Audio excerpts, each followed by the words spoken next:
অন্ধকার ঘেরা রাত, কেউ কোথাও নেই, চারিদিক শুনশান। ফাঁকা মাঠে শুকনো গাছের ডালে বসে একটা পেঁচা ডেকে উঠল। দূর থেকে শ্মশানে দুটি ছায়া দেখা যাচ্ছে, একটা মহিলার আর একটা ছেলের। কিরে, তুই তৈরি তো? মৃত্যুকেই বেছে নিলি কিন্তু, আর মৃত্যুটাও কিন্তু কষ্টের হবে। আমি তৈরি, হোক কষ্ট, আমি ওকে কিছুতেই ছাড়ব না। এই জগতে না পারলেও অন্য জগতে নিয়ে যাব ওকে। কোনোভাবে যদি শোভা বেঁচে যায় তাহলে কিন্তু তোর আত্মা সারা জীবন অন্ধকারেই থেকে যাবে, আর মুক্তি হবে না। আমি রাজি আছি। ওই হাড়ি কাঠে মাথা রাখ, তোর বলিদান বিফলে যাবে না। ওই মেয়েটা কিছুতেই বাঁচবে না আর। মিহির হাঁড়ি কাঠের দিকে এগিয়ে যায়। অন্ধকার শ্মশানের এক পাশে রাখা হাঁড়ি কাঠে শুকিয়ে যাওয়া রক্ত, যা অন্ধকারেও দেখা যাচ্ছে। মিহির মনে জোর নিয়ে হাঁড়ি কাঠে মাথা রাখে। মহিলাটি কঠিন শব্দের কিছু মন্ত্র পড়া শুরু করে। ডাইনিং সিদ্ধং নরতম, ডাইনিং সিদ্ধং নরতম, ডাইনিং সিদ্ধং নরতম, ডাইনিং সিদ্ধং নরতম। এটি বলেই ছেলেটির গলাতে সজোরে কোপ বসিয়ে দেয়। নিমেষে ছেলেটির গলা শরীর থেকে আলাদা হয়ে মাটিতে পড়ে। তার ধড়হীন শরীরটা পরপর কয়েকবার কেঁপে শান্ত হয়ে যায়। তোর এই বিসর্জন কখনোই বিফলে যাবে না। এমন ব্যবস্থা করব ওকে কেউ বাঁচাতে পারবে না। এরপর মহিলাটি যা করল তা ভয়ঙ্করের থেকেও অধিক। কাটা মুন্ডুটা হাতে করে তুলে নেয়। ছেলেটির চোখ দুটি খোলা, কাটা গলার জায়গা থেকে টপ টপ করে রক্ত পড়ছে। মহিলাটি ছেলেটির মুখটা হাত দিয়ে খুলে তার মধ্যে ছোট দুটি মাছ সামান্য রক্ত ঢেলে মন্ত্র পড়তে আরম্ভ করল। ডাইনিং সিদ্ধং নরতম, ডাইনিং সিদ্ধং নরতম।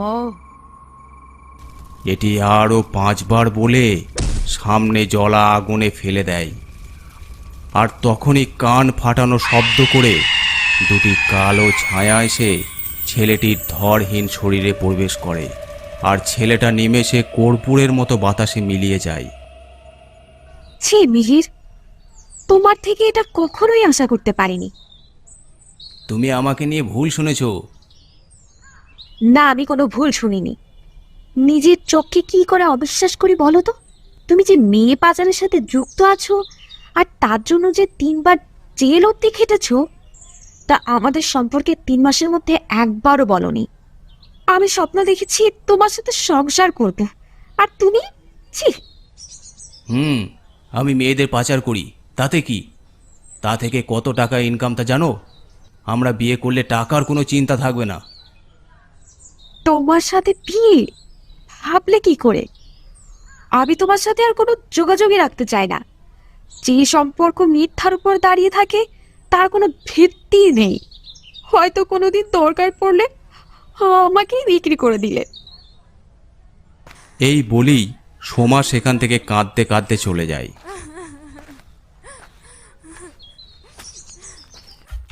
আমাকে মুখের ওপরে না করা সাহস পেলি কোথা থেকে? তোর বন্দোবস্ত করছি, দাঁড়া।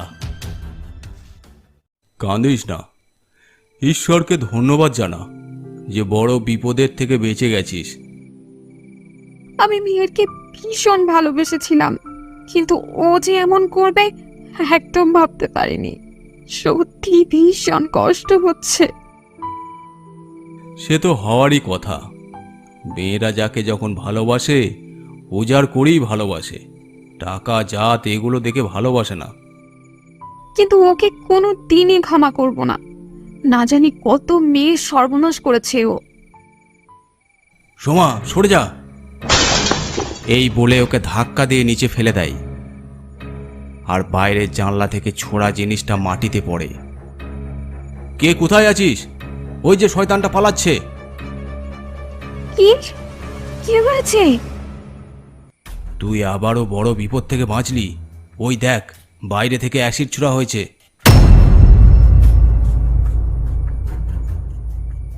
আমাকে আমাকে অ্যাসিড ছোড়া হয়েছে? ততক্ষণে বাইরে হইচই শুরু হয়েছে। বোঝা যাচ্ছে দোষীকে ধরে ফেলা হয়েছে। আয় বাইরে গিয়ে দেখি, আজ ওর একদিন কি আমার একদিন। বাইরে গিয়ে যাকে দেখে, তারপর সোমা বিশেষ করে কথা বলার ভাষা হারিয়ে ফেলে। সে আর কেউ নয়, মিহির। তুমি আমাকে অ্যাসিড ছুঁড়ছো? তাও নিচে নামতে পারলে তুমি? তোর কাকুর জন্য বেঁচে গেলি, না হলে ওই সুন্দর মুখ আজকেই বিচ্ছিরি করে দিতাম। তবে রে, তুই ওর ক্ষতি করবি? আমি বেঁচে থাকতে তা কোনোদিন হবে না। বাপ মা মরা মেয়েকে নিজের হাতে মানুষ করেছি। জন্ম না দিলেও ওই আমার মেয়ে, আমার সব কিছু। সোমার কাকু এক প্রকার দৌড়ে গিয়ে মিহিরকে চড় মারতে শুরু করে। সোমা কোনো মতে কাকুকে সরিয়ে নেয়। এত মার খাওয়ার পরেও মিহিরের চোখে মুখে কোনো অনুতাপ নেই। দুটি চোখ আগুনের ভাটার মতো জ্বলছে, যেন কিছু সময়ের মধ্যেই সোমাকে জ্বালিয়ে পুড়িয়ে ছাড়খাড় করে দেবে। সোমার কাকু নিজে একজন উচ্চপদস্থ পুলিশ হবার দরুন খুব কম সময়ের মধ্যেই পুলিশ এসে উপস্থিত হয়। নিয়ে যান একে, কাল কি একে কোর্টে তোলা হবে। যেন কড়া থেকে কড়া শাস্তি হয়, তার বন্দোবস্ত আমি করব। আমি আবার ফিরব, আর যখন ফিরব নিয়ে যাব সাথে করে, যেখান থেকে কেউ আমাদের আলাদা করতে পারবে না। পুলিশেরা টানতে টানতে মিহিরকে নিয়ে যায়। সোমার দুই চোখ দিয়ে গড়িয়ে পড়তে থাকে জল। ধীরে ধীরে সময় এগিয়ে যায়। সোমাও স্বাভাবিক জীবনে ফিরে আসে। সোমার কাকু দেখে শুনে অনেক খুঁজে সুপাত্র নয়নের সাথে সোমার বিয়ে দেয়। নয়ন সোমাকে ভীষণ যত্নে রাখে। দুজনে সুখে শান্তিতে সংসার করতে থাকে। 5 মাস পর। কি হলো সোমা, তুমি কাজ করতে করতে অমন চুপ করে মাথা নিচু করে বসে আছো কেন? শরীর ঠিক আছে তো? আজকে সকাল থেকেই মাথাটা কেমন জানি ঘুরছে, সাথে গাটাও গোলাচ্ছে। আর এই কথাটা তুমি এখন বলছো? তুমি আমাকে এই ভালোবাসো? না গো, তেমনটা নয়। তেমন কিছু হয়নি ভয় পাওয়ার মতো। আর তোমারও কদিন অফিসে খুব চাপ চলছে, তাই। তাতে কি, নিজের স্বামীকে শরীর খারাপের কথা বলবে না? তুমি রেডি হয়ে নাও, এখনই ডাক্তারের কাছে যাব। এই হলো মুশকিল। আমার কিছু হলেই তুমি এত চিন্তিত হয়ে পড়ো কেন? যদি মরে যায় তখন? আবার বাজে কথা। তুমি তো জানোই এইসব কথা আমি একদম পছন্দ করি না। আমি বেঁচে থাকতে তোমাকে কেউ আমার থেকে আলাদা করতে পারবে না। আসো, কাছে আসো। থাক, হয়েছে, এবার রেডি হও, ডাক্তারের কাছে যেতেই হবে। ডাক্তার বেশ অনেকটা সময় ধরে সোমাকে দেখে কটি পরীক্ষা করে। ডাক্তারবাবু, কিছু বুঝলেন? শরীর ঠিক আছে তো? মিষ্টি কবে খাওয়াবেন? মিষ্টি? বুঝতে পারলেন না তো, আপনি বাবা হতে চলেছেন। নতুন সদস্য আসছে পরিবারে। আমি বাবা? একদম। 5 মাস চলছে। এখন থেকে ওকে খুব সাবধানে রাখতে হবে। আমি কিছু ওষুধ লিখে দিচ্ছি, ওগুলো নিয়মিত খাক, আর সামনের সপ্তাহে আবার চেক আপে নিয়ে আসবেন। ডাক্তারের সাথে নয়নের আরও কথা হয়। সব কিছু বুঝে নিয়ে সোমাকে নিয়ে ট্যাক্সি করে বাড়িতে ফিরে নয়ন। সেদিন রাত তখন অনেক গভীর।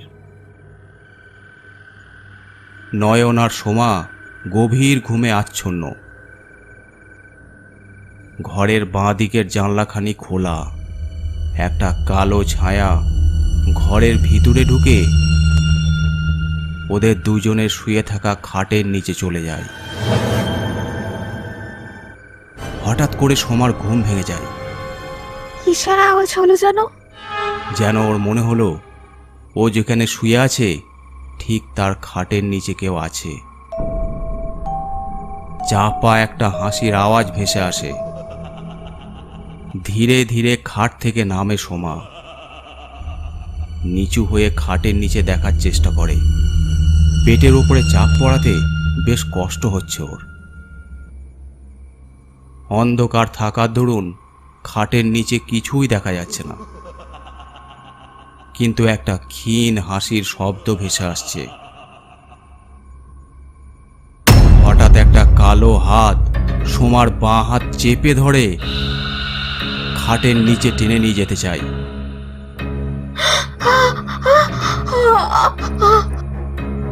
হাতে ধারালো নখের দাগ, রক্ত বের হচ্ছে সেখান থেকে। সোমার চিৎকারে নয়নের ঘুম ভেঙে যায়। ও দেখে সোমা মাটিতে বসে আছে। এ কি সোমা, তুমি নিচে বসে কি করছো? এমন করে কাঁদছো কেন?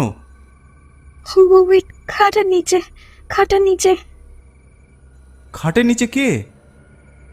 নয়ন তখনই সুইচ দিয়ে আলো জ্বালিয়ে দেয়। খাটের নিচে তাকিয়ে দেখে, কই ওখানে তো কেউ নেই, পুরো ফাঁকা।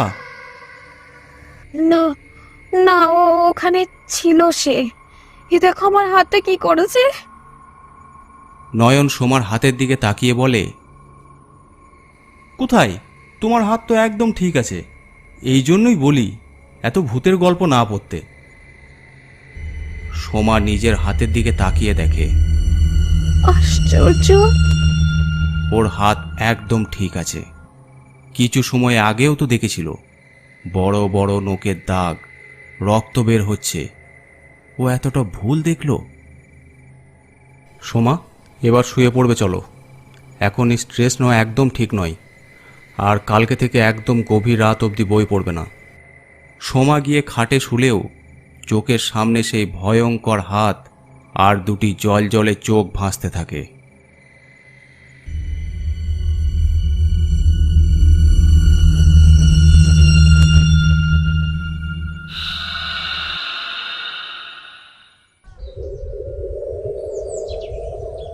পরের দিন সকাল থেকেই সোমার আচরণের অদ্ভুত পরিবর্তন হতে থাকে। সেই হাসি খুশি ভাবটা যেন একদম নেই। সোমা, অমন চুপ করে রয়েছো কেন? শরীর ঠিক আছে তো? আর মাথার চুল আজরাওনি কেন? ইচ্ছে করছে না। সোমার কথা বলার ধরনও যেন পরিবর্তন ঘটেছে। তাও নয়ন কিছু বলল না। এই সময় মেয়েদের শারীরিক ও মানসিক পরিবর্তন স্বাভাবিক। নয়নের অন্যান্য দিন কাজ থেকে ফিরতে 9টা বেজে যায়, কিন্তু সোমার শরীরের কথা চিন্তা করে 7টার মধ্যেই বাড়ির পথে রওনা দেয়। বাড়ি ফেরার পথে অন্ধকার রাস্তার এক পাশ থেকে হঠাৎ এক মহিলা বলে, ও বাবু, মাছ নেবেন নাকি? নয়ন দেখে রাস্তার এক পাশে কিছু মাছ নিয়ে বসে আছে একটি মহিলা। মহিলাটির মুখটা কাপড় দিয়ে ঢাকা। নয়ন এই পথে বেশ কয়েকদিন ধরেই যাচ্ছে, কিন্তু কাউকে মাছ নিয়ে এমন ফাঁকা অন্ধকার রাস্তাতে বসতে দেখেনি। এমন জায়গাতে মাছ নিয়ে বসেছ, বিক্রি হবে কি? হবে হবে, তুমি নিয়ে যাও এই ছোট মাছগুলি। তোমার বউ মা হতে চলেছে তো। ছোট মাছ মা সন্তান দুজনের জন্যই ভীষণ উপকারী। তুমি কি করে জানলে এই কথাটা? তোমার আসার আগে কজন মাছ নিতে এসেছিল, তারাই বলছিল। নয়ন মনে মনে ভাবে, ও তো কাউকে এখনো সোমার মা হবার কথাটা বলেনি। তাহলে কি আজকে সকালের পর সময় আনন্দ চেপে না রাখতে পেরে সবাইকে জানিয়েছে? তাহলে নিশ্চয়ই সোমার শরীরটা এখন ভালো আছে। বেশ ভালো লাগলো নয়নের। ভালো দেখে বেছে 1 কিলো ছোট মাছ দাও। অবশ্যই। মহিলাটি বেশ কিছু মাছ বেছে নয়নকে দেয়। নয়ন টাকা মিটিয়ে বাড়ির পথে রওনা দেয়। কোথায় গেলে সোমা?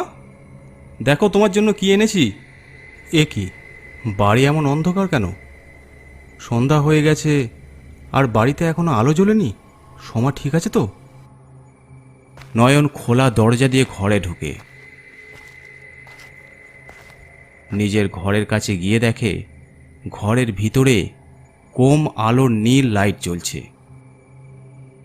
সোমা, ও সোমা। কোনো আওয়াজ নেই, কেবল একটা গোঁ গোঁ শব্দ।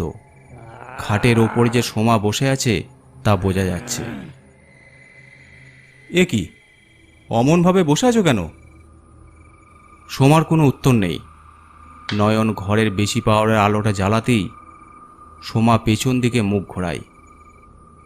আর ওকে দেখি নয়নের হাতে থাকা মাছের থলে মাটিতে পড়ে যায়। কারণ সোমার চুল উস্কো খুস্কো, হাতে একটা গলা কাটা টিকটিকি, ওর মাথাটাই সোমার মুখে। মাছ এনেছিস? মাছ মাছ, কাঁচা মাছ, কাঁচা। ওই যে দেখা যাচ্ছে। ভীষণ খিদে পেয়েছে রে, দে না, দে দে না। সোমা দুই হাত আর দুই পায়ে ভর দিয়ে খাট থেকে লাফ মেরে নামে। মাটিতে পড়ে থাকা কাঁচা মাছ খেতে শুরু করে। এ কি সোমা, তুমি ওটা কি করছো? ওই কাঁচা মাছ খাচ্ছ কেন? সোমা তত সময়ে দুই তিনটে মাছ পরপর মুখে পুড়ে ফেলেছে। খুব মজা রে, খুব মজা। পাগল হয়ে গেলে নাকি? ওসব কি করছো? নয়ন এই বলে মাছগুলি সোমার মুখ থেকে বের করার চেষ্টা করে। আর তখনই ও বমি করা শুরু করে, কালো রঙের বমি। সঙ্গেই মুখের ভিতরে কালো গোছা চুল, আর সাথেই বের হতে থাকে কাঁচা মাছ, যেগুলো পুরো কালো।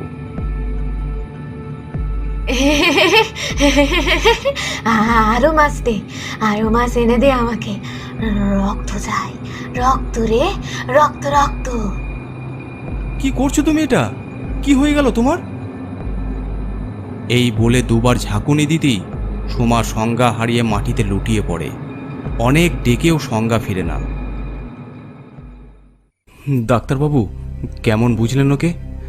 শেষ যেবার দেখিয়ে গেলাম আপনাকে তখনও ঠিক ছিল, কিন্তু কালকে থেকেই।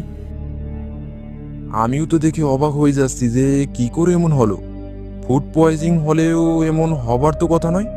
তার উপরে কালো বমি, চুল, কিসব হচ্ছে বুঝতে পারছি না।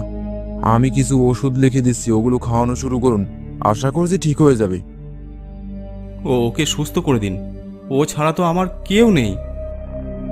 ভেঙে পড়ো না, শক্ত হও। তুমি ভেঙে পড়লে কেমন করে হবে? নয়ন কোনো মতে নিজেকে সামলে সোমাকে নিয়ে বাড়িতে ফিরে আসে। যতই ওষুধ খাওয়ানো হোক, কোনো মতেই সোমা আর সুস্থ হয় না। দিনের পর দিন অবস্থা খারাপ থেকে খারাপতর হতে থাকে। এক আত্মীয় জানাই, সোমার যা অবস্থা তা ডাক্তার দিয়ে ঠিক হবে না, তান্ত্রিক শৈলেশ্বরের কাছে যেতে হবে। এত জায়গাতেই গেলাম, এবার না হয় ওখান থেকেও ঘুরে আসি। খবর নিয়ে জানতে পারে এখান থেকে 30 ক্রোশ দূরে রণচণ্ডী গ্রামে শৈলেশ্বর তান্ত্রিক থাকে। সোমা, চলো, আমি তোমাকে একটা নতুন জায়গাতে ঘুরতে নিয়ে যাব। ঘুরতে? না না, আমি কোথাও যাব না ঘুরতে, তুই যা। তুমি ছোট মাছ খেতে খুব ভালোবাসো না? ওখানে অনেক মাছ পাওয়া যাবে। ছোট মাছ পাওয়া যাবে ওখানে? অনেক মাছ? অনেক মাছ। সকালে রওনা দিয়ে নয়ন সোমাকে নিয়ে সন্ধ্যার দিকে রণচণ্ডী গ্রামে পৌঁছায়। পুরো গ্রাম অন্ধকারে ঢাকা। একটা কুঁড়ে ঘর থেকে আলো জ্বলছে। বাবা, বাড়িতে আছেন? দুবার ডাকার পরেই ভিতর থেকে লাল বসনে একজন বেরিয়ে আসে। কি দরকার? বাবা, ভীষণ দরকার আপনাকে, একবারটি যদি আমার কথাগুলি শুনেন।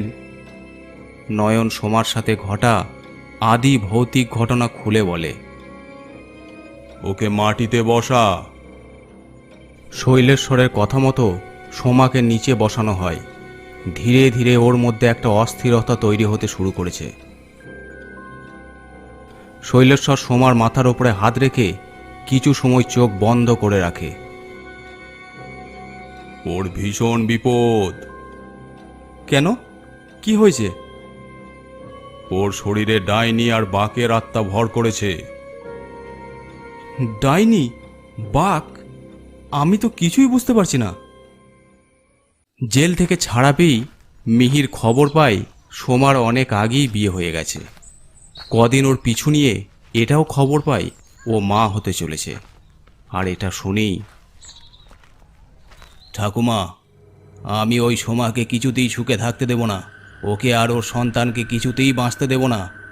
তুমি তো ডাইনি বিদ্যা জানো, আর তুমি তো বলেছ ডাইনি জাগিয়ে যে কোনো ধরনের কাজ করানো যায়। সেটা করা যায়, কিন্তু তার জন্য ডাইনির কাছে খুব কাছের কাউকে উৎসর্গ করতে হবে। আমার তো উৎসর্গ করার মতো কেউ নেই, আমি নিজেকেই উৎসর্গ করব। এসব কি বলছিস? মিহির অনেক বুঝানোর পর মহিলা রাজি হয়। তাহলে ওই হাড়ি কাঠে মাথা দিয়ে নিজেকে উৎসর্গ করে ডাইনিকে জাগাতে হবে। পারবি? অবশ্যই পারবো। তুই কি কখনো রাস্তা থেকে কাঁচা মাছ এনে তোর বউকে খাইছিলি? হ্যাঁ হ্যাঁ। ওটাই ছিল সেই মহিলা যে ডাইনিকে জাগিয়েছিল। বাঘ হচ্ছে সেই আত্মা যারা জলে ডুবে মারা যায়, আর ওদের ডাকতে হয় মন্ত্র পড়া ছোট পুঁটি মাছের আহুতি দিয়ে। আসলে ডাইনিকে ডাকা হয়েছিল তোর বউকে মারতে, আর বাঘকে ডাকা হয়েছিল তোর সন্তানকে পেটের ভেতরে মারতে। এত সব ভয়ঙ্কর কথা শুনে নয়নের গলার শব্দ বুঝে আসে। এখন কি উপায়? আমার সন্তান আর বউ কি তবে বাঁচবে না? বাঁচবেই। কি করে মা সন্তান হারাতে পারে? তোর বউকে ওই বট গাছের নিচে বেঁধে দে। কিন্তু যা বলছি তাই কর, বেশি সময় নেই। শৈলেশ্বর মন্ত্র পড়তে শুরু করে। কিছু সময় মন্ত্র পড়ার পর বট গাছের ওপরে থেকে কিছু কালো ছায়াকে বেরোতে দেখা যায়। সোমা তত সময় চিৎকার করা শুরু করেছে। ছেড়ে দে না, ছেড়ে দে না, আমাকে আমাকে এখান থেকে ছেড়ে দে না।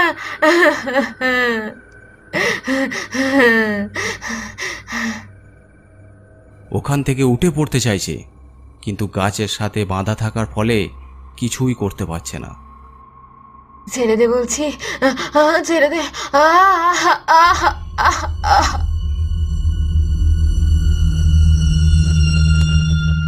কিছু সময় পরই দেখা যায় সোমার শরীর থেকে বেরিয়ে এসেছে দুটি ভয়ঙ্কর চেহারা, একটি ডাইনি ও একটি বাঘ। বটগাছে থাকা কালো ছায়াগুলি ডাইনি আর বাঘকে যেন সেখান থেকে যেতে দিচ্ছে না।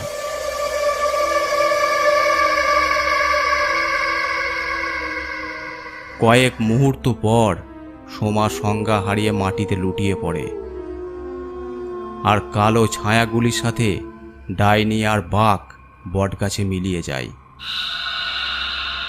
আর কোনো চিন্তা নেই, এবার তোর বউকে নিয়ে বাড়িতে যা। আর 3 দিন দেরি হলেই বউ সন্তান কাউকে বাঁচানো যেত না। ওটা কি হলো? বট গাছের থেকে যে ছায়াগুলি বেরুতে দেখলি, ওগুলো ছিল ব্রহ্ম রাক্ষস। ওরাই ডাইনি আর বাঘকে ওখানে বেঁধে দিয়েছে, আর কোনো দিন ওখান থেকে বেরোতে পারবে না। ওদের আবার নিজের দুনিয়াতে ফিরিয়ে দেওয়া হয়েছে। ওই বটগাছ যে আসলে এই দুনিয়া আর চোখের অগোচরে থাকা অন্ধকার দুনিয়ার পথ, তা বুঝতে পারে নয়ন। শৈলেশ্বরতান্ত্রিককে প্রণাম করে সোমাকে নিয়ে বাড়ি ফিরে নয়ন।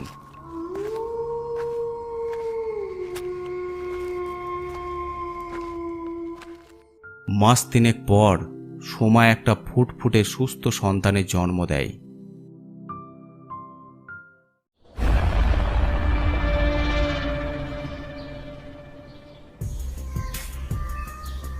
আজকের গল্পটি আপনাদের কেমন লাগলো অবশ্যই কমেন্ট করে জানাবেন। আর যদি ভালো লেগে থাকে অবশ্যই চ্যানেলটি সাবস্ক্রাইব করে দেবেন। আর আপনারা যারা গল্প পাঠাতে চান আমাদের ফেসবুক পেজে ইনবক্স করে পাঠাতে পারেন অথবা আমাদেরকে মেল করতে পারেন। এছাড়াও আমাদের ইনস্টাগ্রাম আইডি আছে, আপনারা ফলো করে নিতে পারেন। সব কিছুর লিঙ্ক ডিসক্রিপশন বক্সে দেওয়া আছে।